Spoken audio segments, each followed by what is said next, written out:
feel like an A&R exec every time I come across an artist or a group that I just know are gonna hit it big. Now with TikTok, it's almost become harder to find hidden gems, as the realm of accessibility for music has incredibly low barriers of entry, with effective marketing and clickbait often taking the light away from those focusing on the art. Barely Legal Collective operate out of Florida and had a viral moment on TikTok in which I discovered them, but not by manicured design. Instead, it felt like an honest moment of collaborative celebration in the group, and to no one's surprise, that was just the beginning. Ahead of their New York City Rolling Loud appearance, I chatted with your next favorite group, Barely Legal Collective. All right, so I got the Barely Legal Collective with me here, and if you know the Barely Legal Collective, there are quite a number of members within the group, all doing their own individual thing, kind of combining and building up this cumulative mission that is Barely Legal. But who do we got with me here today? I see we got four of us here. I'm Miguel Morales. My name is Chowder Benz. I'm Kid Dre. Joe. And we are the four artists of Barely Legal. The fun thing that I found out about you guys is that it's not a collective in just the name, but also in practice. Can you guys kind of like walk me through a bit of your, creative process, and also just how that involves the other members of the Barely Legal Collective on more of the like creative side? Yeah, really much. We really wanted to start off by adding collective to the name for like pretty much just two big reasons. We just know if we just ran with Barely Legal by itself, it was gonna lead into a whole rabbit hole of shit that not sensible for viewers. So we also added the collective to the name because we knew that our talents aren't only in just like the four artists. We have a bunch of talented people in the collective that don't make music. We have a talented videographer, talented graphic designer, two managers, and we just also try to highlight the fact that our talents aren't really just in music, and that we pretty much do everything as well. Like, we take pride in our skits, we take pride in our shows, we take pride in the marketing that we do. So that's pretty much it. We just want to show light and homage to everybody else that's working in front of the scenes and behind the scenes, because we know that everybody should be getting like equal amounts of shine in the collective, not just the people who make the music. Because without the people behind the scenes, the people in front would not be where we are. Working together with so many different creatives and artists in the collective, obviously that a lot of people have integral parts in that process. And I'm just kind of curious how that works together with everybody having their own part, but working together to, release one song, release one video. You guys all have a portion of that process. To answer your question, I'd say honestly, we just throw shit at the fan, you know what I'm saying? And just see what sticks. So like artists might come up with a concept, and then it gets brought to a graphic designer on, yo, this is how I want the visuals to be, or this is like what the cover should look like, or yo, come up with a cover or whatever. It's very much just like throwing shit at the wall. Like, we just try as much shit as possible, and then what works, what doesn't. It's just kind of trying to feel like we're in a middle ground right now, just trying to see what works for us. And it's cool having a hand in it, because seeing how it's made, I feel like once we get to a different level, we'll have a different appreciation for it, just because we've all been in the process of like helping with music videos, reviewing the covers, just shit, making TikToks, all that shit. It's clear that you guys just care a lot about the entirety of the rollout, like seeing the skits on your Instagram and seeing sort of the in-betweens on your TikTok. You can always sort of check in on your guys' creative process in one way or the other. Something that I sort of noticed about your guys' music very quickly early on are the influences in your songs. I think there's a lot of like underlying importance in allowing yourself to be outwardly inspired by other musicians, and there's often this sort of hunch to hide that or not talk about it, like this is my creative vision. But I'm curious, what's the process like for you guys in sort of finding your own sound throughout every song and album you make? Because from the beginning singles that I heard from you guys to now, it's almost like night and day from you guys finding like what is the Barely Legal sound, but also allowing yourself to have fun along the way. A sound for all of us together is it's gonna change every album. Like we don't really stick to a sound. It's really what's inspiring us at the time that really pushes us to move forward in a particular direction. For Cyber, yes, Pharrell Williams was one of the big inspirations that took place. It was like a 2000s digital kind of vibe. So yeah, it really just depends where we're all at, like in life, I guess. And usually before like we even like go ahead with the project, we always have like these big meetings where we pull out a whiteboard and we have conversations on the theme, the image, and like the tone that we're trying to portray in the next project that we're working on. And then that kind of gives us like a guide or a map to lead into the songs that we're making. Like we know we wanted Daytona to be fast, exhilarating, just rough, energetic. And even with the 3-track EP, I feel like we definitely did a really good job at establishing that fast race NASCAR theme, not only with the music, but with the skits, with the cover, with the promo, like everything just kind of solidified right there. But like Miguel said, it's really just about the time and the era that we're in. Like, what do we want to give the listeners, and what's the best way to portray that so they can easily understand that. So like when people like for example, you say that you can tell the themes and it's just like day and night, it kind of it tells us that we're doing a pretty good job at it. You know, I really like how you're sort of all butting heads together to come out with this one product, and sort of knowing that it's going to change with time and you're going to approach an idea differently this week than you would next week, and kind of just operating off of the world around you. I feel like it's the only way you really can get better. Everything is inspirational. You can find inspiration in everything. It's just being able to like make that concise and being able to like give that to your viewers and have them see what you see. You know, how do you guys sort of like when you come together to create a song, is it an organic process in just like ideas bunching and linking together, or do you have a more logistical approach to it because it is a group, there isn't just one person coming up with these ideas? Like, what's a studio session like with you guys? A studio session, really majority of the session is done premeditating. Premeditation is one of the main things that keeps organization and keeps sort of the logical sense of how to make music very much like the focus when you have 4 artists, 8 members in total. So it's just about focusing on the goal at the time, you know what I mean? Like, you're not gonna have all 4 of us presenting all 4 different vibes that would not fit on the same album, because we all understand what the mission is for the album as far as the message, the sound, the target audience. So as far as bringing ideas together, somebody, even if we all got ideas in the same week, we take them one at a time. And you know what I mean, process of elimination mainly, but that just comes from wanting to get better as an artist, which is why so much of the evolution, quote unquote, can be observed in such a short time. I agree with that sentiment of, I think that lending a lot to what makes you guys special, but also discoverable, because, you know, it's one thing if you're just like a good artist or a good collective and make good music, but you know, that's not enough right now. Like, you have to stand out in some sort of way. And, you know, a lot of people go the route of, I'm going to embarrass the hell out of myself on social media so people pay attention to me. And people take the route of, I'm going to try and get signed to a label and do this the normal way.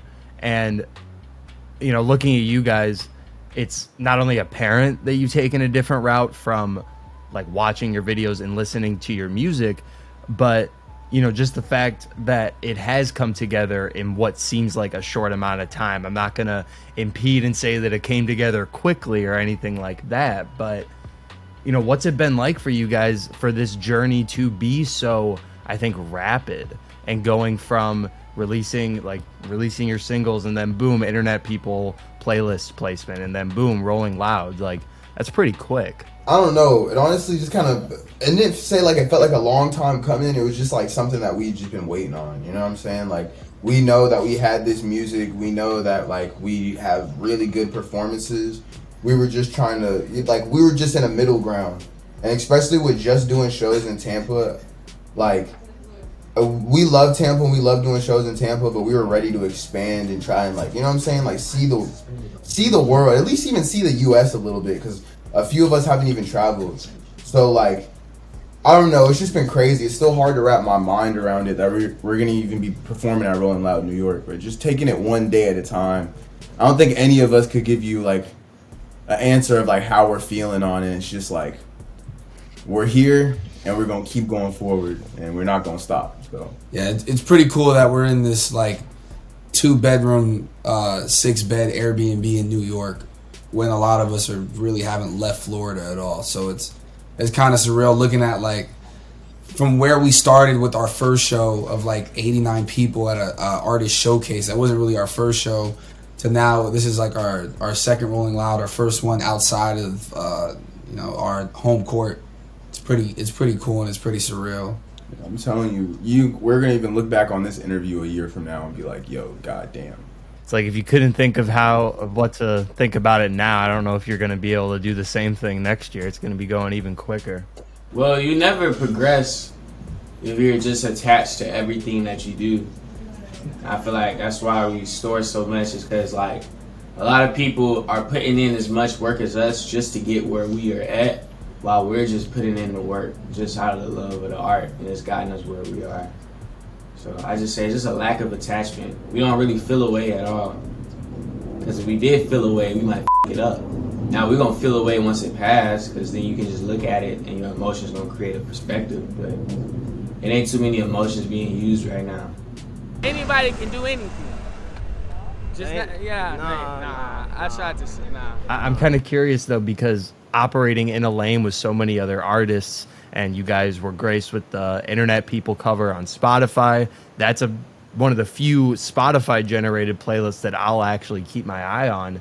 I'm curious what other artists may be in that sort of same lane that you guys kind of pay attention to and appreciate, or just like. It's really just been like a bunch of greats, really. Like, all of our inspirations and people that we watch and we take notes from, such as, like, Pharrell, Kanye West, Tyler, the Creator.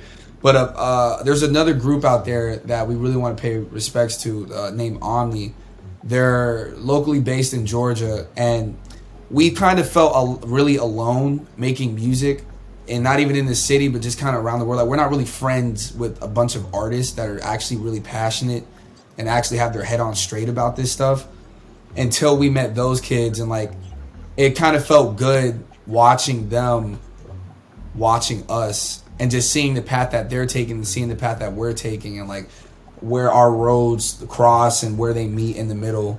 I'd say Omni is pretty much, like, the only group or artist that we've kind of actually had, like, a connection or relation to, that we can look up to the same way that they look up to us. But if we talking about getting inspired by some of these newer people, any of the Plug and B people I fucking love. I love Plug and B. I personally don't make that music, but for some reason, I love listening to it. I like sort of hearing that you guys are as inspired by something like Plug and B as you are by, kind of the zaniness and the ability to experiment that comes from someone like Tyler, the Creator. And kind of wearing your influences on your sleeves like that is a really cool thing to see for you guys. So that's just me, like, pointing that out. There's not even a question behind it. I really like seeing that from you guys, and just being unafraid to keep trying new things and putting it out too. I feel like that's one thing that we really take pride in, that separates us from a lot of other artists, is, like, we all have different opinions, a bunch of different influences, a bunch of different people who we feel laid out the groundwork for our musical sound. Like, people, artists that Joe listens to isn't something that I would listen to on a daily, and the same way vice versa for everybody.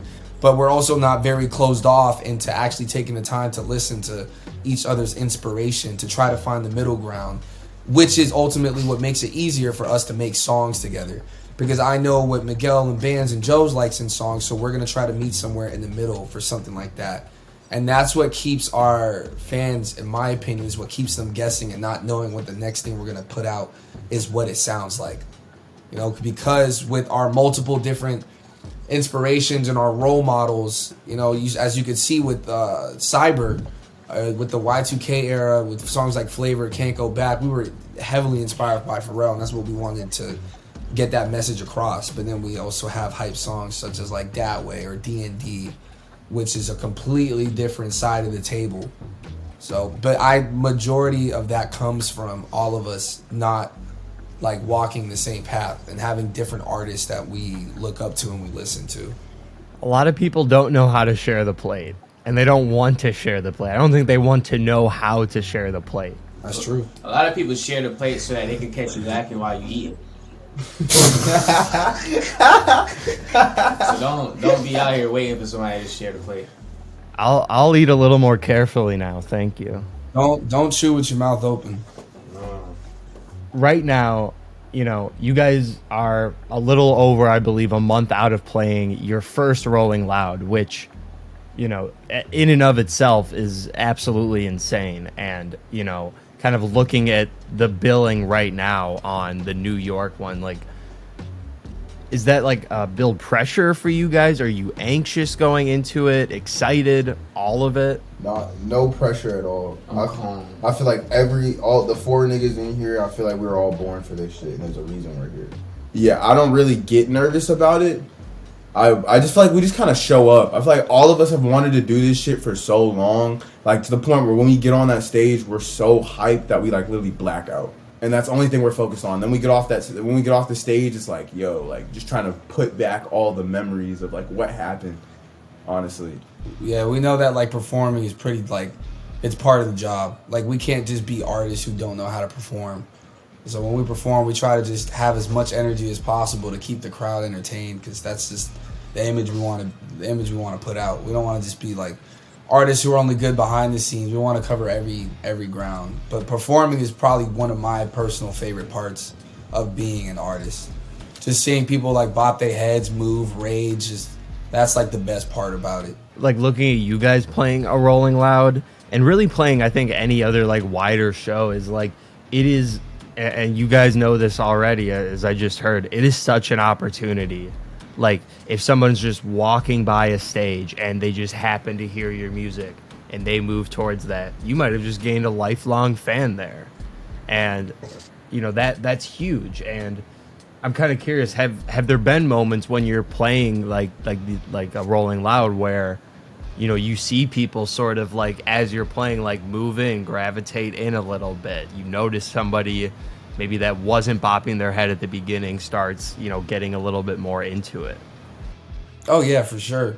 I'd say our first Rolling Loud that we did in Miami, that one was kind of like, we only had like about like 4 days to prepare for that. We got told last minute that we were doing it, so we were kind of like scrambling around to figure a set, what we were gonna do, and et cetera, et cetera. But when we honestly, we did not expect that many people to be there for our set. We were the first ones on, and we saw videos before of like other artists doing their first Rolling Loud. Like Jack Harlow's first Rolling Loud, he had like 19 people there at his first Rolling Loud. And we were like, damn, that's how many people we were gonna have. But then while we were backstage and our DJ went up and started doing like a Barely Legal chant, we heard like hundreds of people actually like saying it back. And we were like, holy shit, like this is actually a pretty big crowd.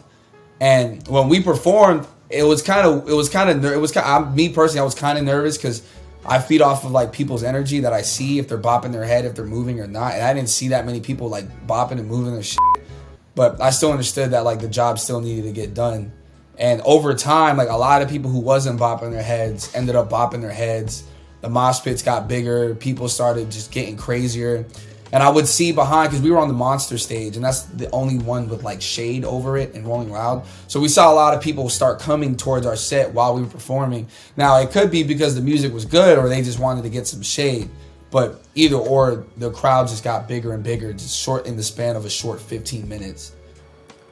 What's next for you guys moving forward, and how are you like keeping a good headspace about moving ahead so fast? Right, so we have a single coming out called Cha Cha Slide. That's going to be the single that probably changes everything for us. We're going to be on a new level for sure. Album dropping shortly after that. Yeah, I don't want to say much other than that. Y'all gonna have to stay tuned to find out. Stay tuned to find out.